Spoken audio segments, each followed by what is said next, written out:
referring to a non-judgmental acceptance of different political views, beliefs, and practices. By political tolerance, I also mean the practice of those in power deliberately allowing or permitting political opponents to exist and fully operate legitimately without doing anything to annihilate them. That is tolerance. Now, it is rare in any community of human beings to have everyone thinking and behaving in the same way. Even in societies that are the same, even in societies that are of the same ethnic origin or profess the same religion, differences invariably will be found in the thinking and behavior of people. All attempts in the history of mankind to force people into a uniform mood or pattern of behavior and thoughts have ended in failure in the long run. Indeed, the various religions of the world afford an example of this failure. These religions start in their pure and orthodox form, but with the passage of time, divisions, schisms, and sects develop within them. Where these divisions and sects manifest behavior and thoughts that are conceived as being too radical and a departure from orthodoxy, they either break away or are expelled. And in many instances, this results in deep and enduring hostility and has been from time to time the cause of much strife and sometimes even bloodshed. The point I'm trying to make is that where religion has failed, it is hardly likely that politics will succeed. The belief that all people in a society can hold the same political ideas and behave in a uniform manner on the basis of such ideas led to systems like communism and a one-party state. But the failure of communism in Eastern Europe and the rejection of the one-party system in many African countries is a clear indication that in any civilized human society, total conformity is not possible.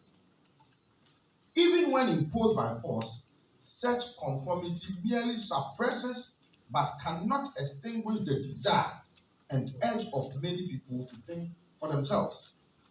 That is why I keep highlighting guaranteed disagreement as being one key feature of politics anytime I get an opportunity to introduce students to the study of political science at the University of Ghana. It is only when we recognize that divergence of views and behavior is inevitable and immutably natural among human beings that true democracy can be practiced. Without such recognition, those who do not conform are oftentimes persecuted and denied their rights even as human beings. One of the greatest advances in human behavior may therefore be said to be the recognition and acceptance of pluralism. Pluralism implies that people within a society can hold different opinions but nevertheless live peacefully together. Without pluralism in politics, democracy could never have developed. Political pluralism is not, however, easily achieved, nor, when achieved, sustained, unless people develop the habits of political tolerance and accommodation. Where there is pluralism without tolerance, the immutable result is bitter strife.